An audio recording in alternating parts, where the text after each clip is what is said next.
Halo teman-teman, kita bertemu kembali di dalam channel YouTube saya, Januari Sihotang, sebuah channel YouTube yang fokus di bidang ilmu hukum, dunia kampus, dan juga dunia literasi. Nah, pada video kali ini kita akan membahas mengenai video pembelajaran mata kuliah hukum tata negara bagian yang ke-14. Memang video pembelajaran hukum tata negara bagian yang ke-14 ini dengan yang ke-13 jaraknya agak jauh, karena memang ada beberapa video yang mendesak untuk diupload, makanya kemudian video ini baru saya upload hari ini. Nah, adapun tema kita pada bagian atau part yang ke-14 ini adalah mengenai pemerintahan daerah. Seperti biasa teman-teman, ketika kita akan berbicara satu tema, maka kita harus memahami dulu pengertian dari tema itu sendiri. Nah, pengertian pemerintahan daerah itu bisa kita lihat dalam dua hal. Yang pertama, makna dari pemerintahan itu sendiri, yaitu pelaksanaan tugas pemerintahan. Kemudian yang kedua, daerah adalah kesatuan masyarakat hukum yang mempunyai batas wilayah tertentu yang berwenang mengatur dan mengurus urusan pemerintahan dan kepentingan masyarakat setempat atas prakarsa sendiri. Jadi kalau secara sederhana, daerah itu maknanya adalah kesatuan masyarakat hukum lokal, kan begitu. Nah, dari dua pengertian ini maka bisa kita lihat pengertian hukum pemerintahan daerah adalah kumpulan peraturan baik itu tertulis maupun tidak tertulis yang mengatur penyelenggaraan pemerintahan dari suatu kesatuan masyarakat hukum yang mempunyai batas wilayah tertentu, yang berhak mengatur dan mengurus urusan pemerintahan dan kepentingan masyarakat itu sendiri. Jadi setelah melihat pengertian dari hukum pemerintahan daerah ini, bisa kita tarik tiga unsur utama dari pengertian hukum pemerintahan daerah, yaitu yang pertama adalah merupakan peraturan tertulis maupun tidak tertulis. Kemudian yang kedua, peraturan tersebut mengatur penyelenggaraan pemerintahan suatu kesatuan masyarakat hukum atau masyarakat hukum lokal. Dan yang ketiga adalah bahwa pemerintahan daerah itu mengatur atau mengurus urusan pemerintahan dan kepentingan masyarakat itu sendiri. Artinya di sini ada otonomi daerah. Oke? Nah, sekarang kita akan melihat bagaimana lahirnya pemerintahan daerah. Nah, untuk memahami proses lahirnya pemerintahan daerah itu tidak terlepas dari teori pembagian kekuasaan. Kenapa? Karena memang kalau kita flashback ke belakang, rata-rata negara yang terbentuk itu kan adalah negara yang sentralistik.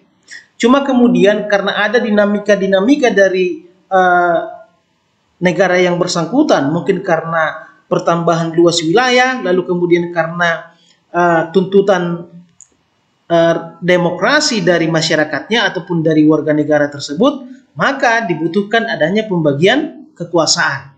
Nah, pembagian kekuasaan itu sendiri kan dibagi atas dua. Ada pembagian kekuasaan secara horizontal, inilah yang melahirkan kekuasaan eksekutif, legislatif, dan yudikatif. Dan yang kedua adalah pembagian kekuasaan secara vertikal. Nah, inilah yang melahirkan pemerintahan daerah, di mana pembagian kekuasaan secara vertikal ini menghasilkan pemerintahan pusat dan pemerintahan daerah. Lalu kemudian muncul pertanyaan, mengapa perlu pemerintahan daerah? Nah, ada minimal 6 alasan mengapa perlu pemerintahan daerah. Yang pertama adalah untuk mencegah kekuasaan yang otoriter. Tadi kita lihat bahwa kalau Anda belajar ilmu negara kan seperti yang saya katakan tadi, rata-rata negara yang baru terbentuk itu adalah negara yang otoriter pada awalnya. Nah, ternyata kemudian karena ada perkembangan politik di suatu negara, wilayahnya semakin luas, maka kemudian masyarakat di daerah itu merasa bahwa mereka perlu diberi kewenangan untuk mengatur dirinya sendiri. Itu yang pertama. Kemudian yang kedua, karena luas wilayah, ya. Karena bagaimanapun ketika wilayah satu negara itu sangat luas, akan sangat sulit bagi dia untuk memastikan bahwa program dan upaya-upaya untuk meningkatkan kesejahteraan masyarakat itu berjalan dengan baik di daerah-daerah yang jauh dari pusat kekuasaan. Nah, oleh karena itulah kemudian dibutuhkan adanya pemerintahan daerah sebagai perpanjangan tangan dari pemerintahan pusat. Lalu kemudian yang ketiga, yaitu masyarakat yang pluralis.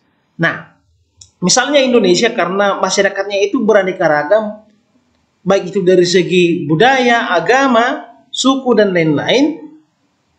Bahkan tidak hanya itu, pluralisme daripada masyarakat itu atau wilayah itu kan bisa saja karena faktor sumber daya alamnya, kontur ataupun struktur wilayahnya, dan lain-lain. Maka diperlukan adanya satu pemerintahan daerah untuk memastikan bahwa pengelolaan daerah itu sesuai dengan struktur atau ciri khas daripada daerah yang bersangkutan. Lalu kemudian yang keempat adalah keterbatasan SDM pusat. Ini seiring juga dengan poin-poin sebelumnya, karena bagaimanapun sumber daya manusia yang dimiliki pusat itu kan terbatas, sehingga dengan terbatasnya SDM itu akan semakin sulit bagi mereka untuk memastikan program itu berjalan sampai ke daerah. Yang kelima adalah tingkat pengenalan daerah.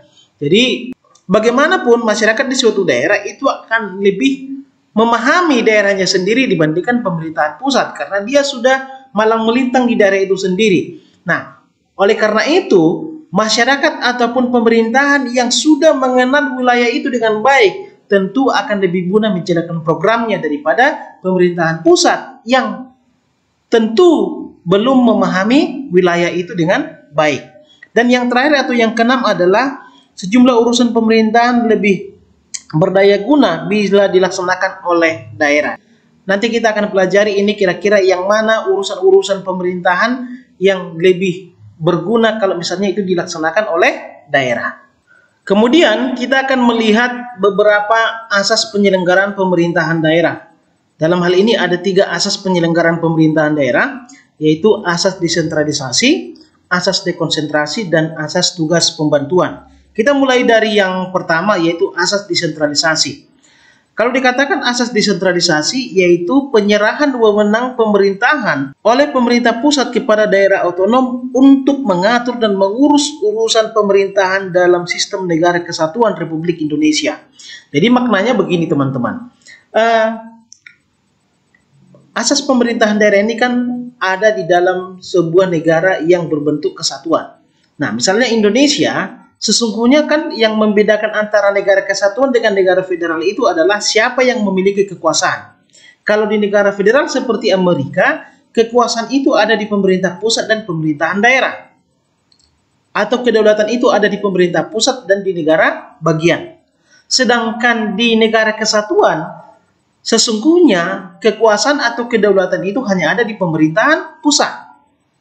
Cuma kemudian karena beberapa alasan-alasan yang sudah saya jelaskan sebelumnya, ternyata pemerintah pusat tidak mungkin menyelenggarakan semua kekuasaan itu baik di pusat maupun di daerah. Oleh karena itu, maka pemerintahan pusat itu mendesentralisasikan ataupun menyerahkan sebagian kekuasaannya itu kepada pemerintahan daerah. Makanya nanti kalau Anda baca di dalam Undang-Undang Pemerintahan Daerah, Undang-Undang Nomor 23 Tahun 2014, ada 5 kekuasaan ataupun kewenangan pemerintah pusat yang tidak pernah diberikan kepada daerah. Misalnya kewenangan dalam hal pertahanan dan keamanan, moneter, agama, hubungan luar negeri, fiskal, yudisial atau justisi, dan lain-lain. Selain kekuasaan yang saya sebutkan tadi, maka itu diserahkan ke pemerintahan daerah. Misalnya apa saja ya? Pendidikan, kesehatan, dan lain-lain. Kemudian yang kedua, yaitu asas dekonsentrasi. Asas dekonsentrasi ini adalah pelimpahan wewenang pemerintahan oleh pemerintah kepada gubernur sebagai wakil pemerintah pusat di daerah dan atau kepada instansi vertikal di wilayah tertentu. Nah, kalau yang pertama yaitu pelimpahan wewenang dari pemerintah pusat ke gubernur, itu tidak terlepas dari eksistensi gubernur sebagai wakil pemerintah pusat di daerah. Makanya kemudian dalam Undang-Undang Nomor 23 Tahun 2014 bahwa gubernur itu memiliki kekuasaan atau kewenangan untuk mengontrol ataupun untuk mengawasi kinerja dari pemerintahan daerah, kabupaten, dan kota. Sedangkan yang kedua yaitu pelimpahan wewenang dari pemerintah pusat kepada instansi vertikal di wilayah tertentu. Ini contohnya adalah ketika di daerah Anda sering mendengar ada namanya kantor atau badan. Ya, misalnya ada kantor Badan Pusat Statistik atau kantor Badan Pertanahan Nasional atau BPN. Ini kan merupakan salah satu bagian asas dekonsentrasi. Karena memang wilayah negara kita sangat luas, walaupun sesungguhnya kewenangan itu merupakan kewenangan dari pemerintah pusat, tapi kemudian itu dilimpahkan ke instansi vertikal di bawahnya. Nanti ini agak banyak mahasiswa yang kurang paham atau kurang bisa membedakan antara asas dekonsentrasi dan asas tugas pembantuan. Kalau dia asas dekonsentrasi, kewenangan itu adalah kewenangan pemerintah pusat, lalu kemudian dilimpahkan kewenangan itu ke instansi vertikal di bawahnya. Artinya bahwa instansi vertikal yang ada di bawahnya itu tenaga-tenaganya atau SDM-nya itu tetap SDM pemerintah pusat. Oke, makanya orang-orang yang bekerja di kantor BPN, di kantor BPS dan lain-lain ataupun di Kanwil Kemenkumham itu kan merupakan PNS dari pemerintah pusat atau ASN dari pemerintah pusat, bukan ASN dari pemerintah daerah, walaupun mereka berada di daerah. Bedakan misalnya dia nanti dengan Dinas Pendidikan dan Kebudayaan misalnya. Orang-orang yang bekerja di Dinas Pendidikan dan Kebudayaan itu adalah ASN dari suatu daerah, dia bukan ASN dari pemerintah pusat. Oke? Nah, ini sekaligus juga kita akan membahas mengenai asas tugas pembantuan, di mana bahwa dalam asas tugas pembantuan yaitu adanya penugasan dari pemerintah pusat kepada daerah dan atau desa, atau dari pemerintah provinsi kepada kabupaten kota, dan atau desa dari pemerintah kabupaten kota kepada desa untuk melaksanakan tugas tertentu. Jadi begini, biar agak lebih mudah Anda pahami. Jadi sebenarnya kewenangan itu adalah kewenangan dari pemerintah pusat. Tapi seperti tadi, karena memang wilayah yang sangat luas, keterbatasan SDM dan lain-lain, maka pemerintah pusat meminta bantuan kepada daerah untuk membantu tugas-tugas ataupun kewenangan dari pemerintah pusat tersebut. Kenapa? Karena mungkin kekuasaan itu atau kewenangan itu akan lebih efektif kalau diselenggarakan di daerah. Misalnya saya kasih satu contoh ya. Baru-baru ini kan ada PSBB ya, pembatasan sosial. Itu kan sesungguhnya adalah kewenangan dari pemerintah pusat. Tapi kemudian tidak mungkin orang-orang dari pusat sana itu akan mengontrol ataupun mengawasi bagaimana berjalannya pembatasan masyarakat itu atau PSBB itu. Makanya kemudian pemerintah pusat meminta bantuan kepada daerah-daerah untuk memastikan ataupun untuk menjalankan bahwa PSBB itu berjalan dengan baik di daerah yang bersangkutan. Atau contoh lain misalnya yaitu pemungutan PBB. Kita tahu bahwa PBB atau pajak bumi dan bangunan ini kan merupakan pajak pemerintah pusat. Tapi karena PBB ini lebih banyak di daerah daripada di pusat, maka pemerintah pusat meminta bantuan kepada daerah, baik itu melalui camat, kepala desa, dan lain-lain, supaya dilakukan pemungutan PBB kepada masyarakat yang ada di daerah. Jadi sekali lagi untuk memperjelas perbedaan antara dekonsentrasi dengan tugas pembantuan, kalau dekonsentrasi itu walaupun dia penyerahan dari pemerintah pusat ke gubernur maupun ke instansi vertikal di bawahnya, tapi sumber daya yang bekerja di daerah itu adalah sumber daya atau ASN dari pemerintah pusat. Tetapi dalam tugas pembantuan yang bekerja itu adalah SDM dari pemerintahan daerah itu sendiri. Setelah memahami asas penyelenggaraan pemerintahan daerah, maka sekarang kita akan mencoba menelusuri bagaimana sejarah pemerintahan daerah itu di Indonesia. Ini saya mulai dari masa penjajahan Hindia Belanda sampai saat ini ya. Pada masa Hindia Belanda tentu terjadi yang namanya pemerintahan sentralistik, tapi diselenggarakan secara dekonsentrasi, di mana pada masa itu wilayah Hindia Belanda dibagi atas beberapa provinsi, keresidenan, afdeling, kabupaten, kewedanan atau distrik, kecamatan, dan desa. Tapi perlu dipahami bahwa kepala-kepala di provinsi sampai kepada desa itu adalah orang-orang yang diangkat oleh pemerintah Hindia Belanda dan bertanggung jawab kepada pemerintah Hindia Belanda. Tidak ada di sini pemerintahan yang memiliki otonomi seperti yang ada saat ini. Nah, pada masa penjajahan Jepang juga hampir sama sistemnya, cuma ada pemangkasan tingkatan-tingkatan pemerintahan daerah. Misalnya pada masa itu afdeling dihapus ya, tetapi yang lainnya itu masih berjalan seperti biasa. Selain itu juga peran pribumi yang pada masa penjajahan Hindia Belanda itu lumayan banyak yang menempati posisi sebagai bupati, wedana, sampai kepada kepala desa. Tapi pada masa pemerintahan ataupun penjajahan Jepang, keberadaan jabatan-jabatan untuk masyarakat pribumi itu mulai dikurangi ataupun dibatasi dan digantikan oleh orang-orang Jepang. Kemudian setelah Indonesia merdeka, kita masuk pada masa Undang-Undang Dasar 1945 periode yang pertama, ya, di mana kalau Anda baca di dalam pasal 18 Undang-Undang Dasar 1945 sebelum perubahan, di sana dikatakan dengan jelas bahwa Indonesia dibagi-bagi atas daerah besar dan kecil. Nah, karena ada kata besar dan kecil, berarti besar itu adalah provinsi, kecil adalah kabupaten dan kota. Dan pada masa itu Indonesia dibagi menjadi 8 provinsi. Lalu pada masa konstitusi RIS, di mana kita tahu bahwa pada masa konstitusi RIS 1949 Indonesia kan menganut bentuk negara serikat. Dalam bentuk negara serikat tentu ada dua negara, yaitu negara pusat atau negara federal dan negara bagian. Masing-masing memiliki kedaulatan tersendiri, karena di awal tadi kan sudah saya katakan bahwa yang membedakan antara negara kesatuan dengan negara federal adalah kalau dalam negara federal kekuasaan itu ada di pemerintahan pusat atau pemerintahan federal dan pemerintahan negara bagian.